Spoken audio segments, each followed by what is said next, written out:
پچھلے کئی درسوں سے امام الانبیاء خاتم النبیین حضرت سیدنا محمد الرسول اللہ صلی اللہ علیہ وسلم کی ذات مبارکات پر درود پڑھنے کے فضائل و مناقب پر آپ گفتگو سماعت فرما رہے ہیں.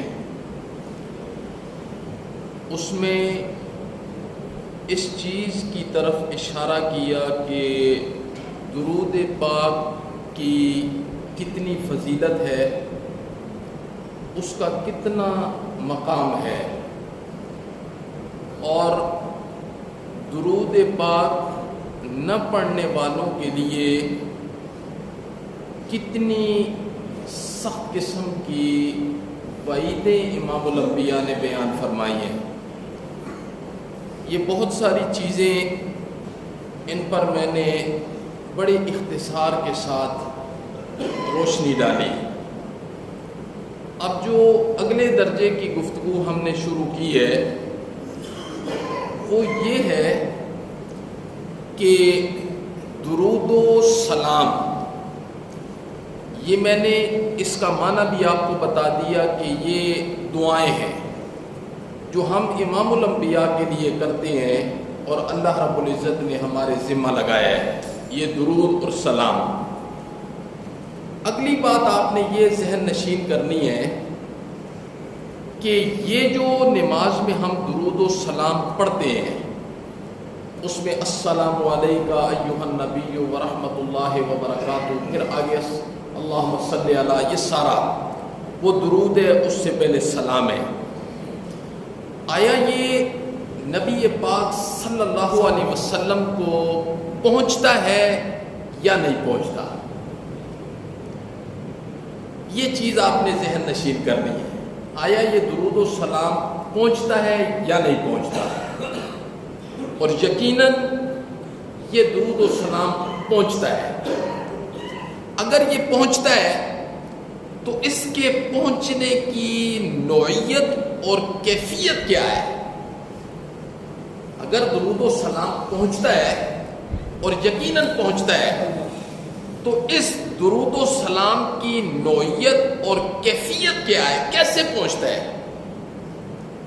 آیا پھر اگلا ایک سوال ذہن کے اندر آتا ہے، آیا نبی پاک صلی اللہ علیہ وسلم کی موجودگی میں بھی درود و سلام آپ پر پہنچتا تھا یا نہیں پہنچتا تھا؟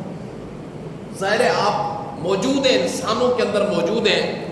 اس وقت بھی تو صحابہ کرام درود و سلام پڑھتے تھے یا نہیں پڑھتے تھے؟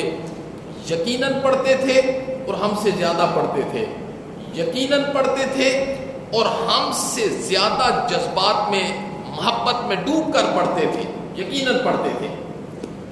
آپ کی زندگی میں بھی آپ کو درود و سلام پہنچتا تھا یا نہیں پہنچتا تھا؟ یقیناً پہنچتا تھا. ظاہر بات ہے آپ کے دنیا سے چلے جانے کے بعد، آپ کے انتقال کے بعد پھر بھی آپ کو درود و سلام پہنچتا ہے اور یقیناً پہنچتا ہے. ظاہر بات ہے کیفیت اور نوعیت درود و سلام پہنچنے کی وہی ہے جو آپ کی زندگی میں پہنچتا تھا. آپ کے دنیا سے چلے جانے کے بعد بھی وہی کیفیت ہوگی نا جو دنیا میں درود و سلام کی کیفیت تھی.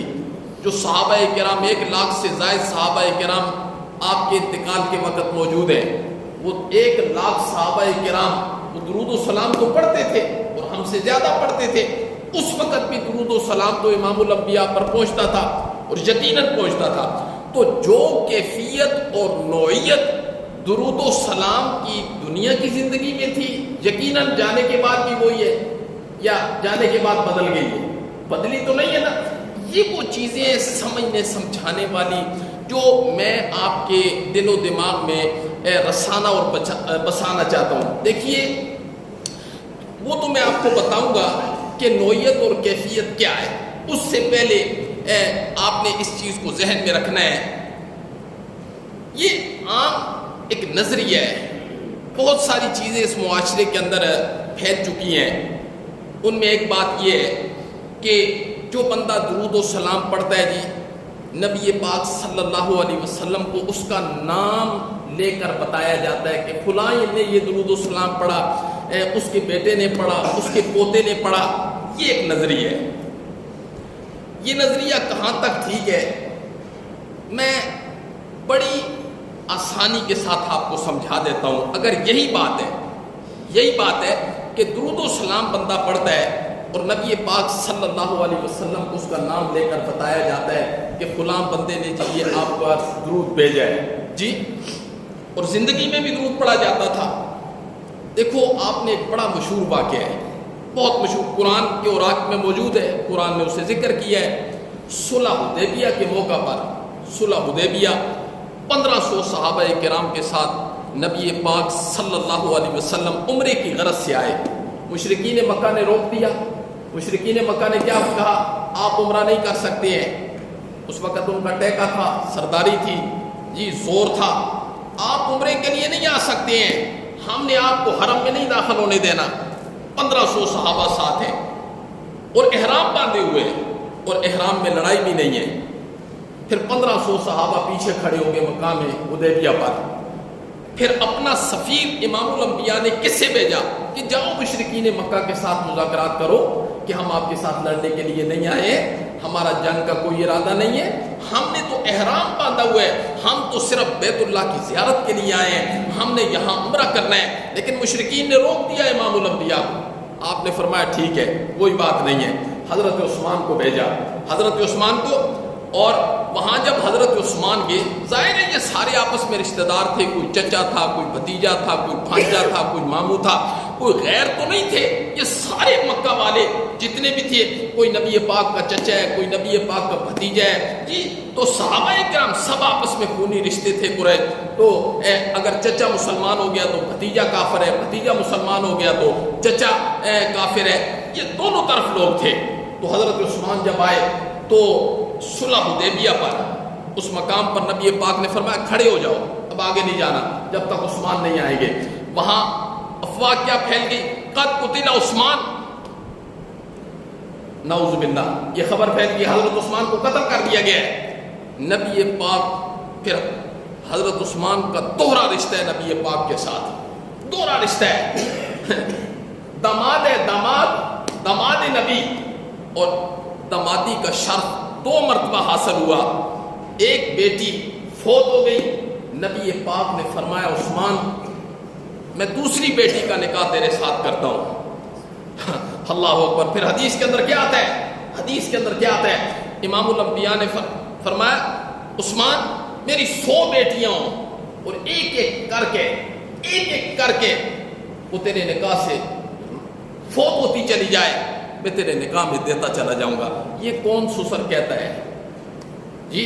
آپ میں سے یہاں کئی ایسے ہوں گے جی جن کی بیٹیاں بھی دامادوں کے گھر ہیں. یہ کون کہہ سکتا ہے؟ یہ وہی سسر کہہ سکتا ہے جس کے سینے میں داماد نے ٹھنڈ ڈال دی ہو. یہ تو وہی سسر کہہ سکتا ہے نا، ورنہ تو ہماری بچیاں بھی ہیں نا، ہمارے بھی داماد ہیں نا.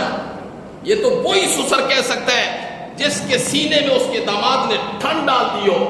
قد قتل عثمان کو قتل کر دیا گیا ہے. امام الانبیاء نے فرمایا 1500 صحابہ کرام سے بیعت لی. بیعت کیا بیعت لی؟ ہم یہاں سے عثمان کا بدلہ لیے بغیر نہیں جائیں گے، بیعت کرو. کیا یہ واقعہ اہل علم حضرات نے سنا ہے یا نہیں سنا؟ قرآن نے اسے اپنے اوراق میں جگہ دی ہے یا نہیں دی؟ یہ قرآن کیا واقعہ ذکر کرتا ہے؟ کس سے کہانیاں ذکر کر رہا ہے؟ 1500 صحابہ کرام کے ساتھ بیعت لی ہے. 1500 صحابہ، سارے صحابہ نے کیا کہا؟ سارے صحابہ نے فرمایا اللہ کے پیغمبر ہم بیعت کرتے ہیں، ہم عثمان کا بدلہ لیے بغیر یہاں سے نہیں جائیں گے، نہیں جائیں گے. بیعت ہو گئی، بات مکمل ہو گئی. بعد میں پتہ چلا کہ وہ افواہ تھی، وہ جھوٹ تھا. وہ کیا تھا؟ جھوٹ تھا. حضرت عثمان نے وہاں نماز پڑھی ہوگی کہ نہیں پڑھی ہوگی؟ بولو. نماز پڑھی ہوگی کہ نہیں پڑھی ہوگی؟ پڑھی ہوگی. اور نماز میں درود و سلام پڑھا ہوگا کہ نہیں پڑھا ہوگا؟ بولو. سب سے افضل جگہ درود و سلام پڑھنے کی وہ نماز سے بڑھ کر کوئی اور ہو سکتی ہے؟ اور کوئی ہو سکتی ہے؟ نماز کی حالت میں بندہ درود و سلام پڑھتا ہے تو حضرت عثمان نے درود و سلام پڑھا ہوگا کہ نہیں پڑھا ہوگا؟ اگر نبی پاک کو نام بتا کے اگلے کا جو درود و سلام پڑھتا ہے اس کا نام بتایا ہوتا تو پھر نبی پاک یہ نعوذ باللہ یہ بیعت کیوں کرتے؟ نبی پاک کو تو پتہ چل جاتا کہ حضرت عثمان نے درود و سلام پڑھا ہے اور حضرت عثمان کا درود و سلام نام لے کر مجھ تک پہنچا دیے گیا ہے، لہٰذا یہ افواہ ہے جی، یہ کم از کم عقل سے بھی تو سوچنا چاہیے نا انسان کو، عقل سے بھی۔ یہ آج عقل کی کمی ہے، عقل کی کمی ہے، علم کی کمی ہے، افہام و تفہیم کی کمی ہے جی۔ ہر ایک کو جو چاہتا ہے مخلوق میں سے الٹی رستے پر لگا دیتا ہے۔ تو اگر حضرت عثمان رضی اللہ تعالیٰ عنہ نے درود و سلام پڑھا ہے اور یقیناً پڑھا ہے تو پھر نام اگر دنیا کی زندگی کے اندر جو کیفیت اور نوعیت تھی تو اگر درود و سلام پہنچایا جاتا ہے اور نام بتا کے پہنچایا جاتا ہے تو پھر امام الانبیاء کو پتہ نہ چل جاتا؟ پتہ چل جانا چاہیے تھا، یقیناً پتہ چل جانا چاہیے تھا، اور پھر آپ 1500 صحابہ سے بیعت لیتے؟ کبھی بھی نہ لیتے۔ تو میں نے آپ کو سمجھانا اب یہ انشاءاللہ آگے جو درس آ رہے ہیں سمجھانا یہ ہے، اس میں اور بھی کئی حدیثوں سے انشاءاللہ العزیز مواد نکالوں گا، مطالعہ کروں گا، پھر اس کو آپ کے دل و دماغ کے اندر پیوست کرنے کی کوشش کروں گا۔ یہ جو میں آہستہ آہستہ بتا رہا ہوں آپ کو پتہ چل جائے کہ درود و سلام بڑی افضل عبادت ہے اور اس کے پہنچنے کی نوعیت اور کیفیت کیا ہے، نوعیت اور کیفیت کے متعلق بھی انشاءاللہ میں بتاؤں گا۔ ابھی تو میں صرف آپ کا دل و دماغ ایک ذہن بنا رہا ہوں کہ وہاں تک پہنچے، فوراً وہ چیز آئے تو آپ کے دل و دماغ میں رچ اور بس جائے۔ اللہ ہمیں عمل کی توفیق نصیب فرمائے۔ اللہم انت السلام و منک السلام، تبارک یا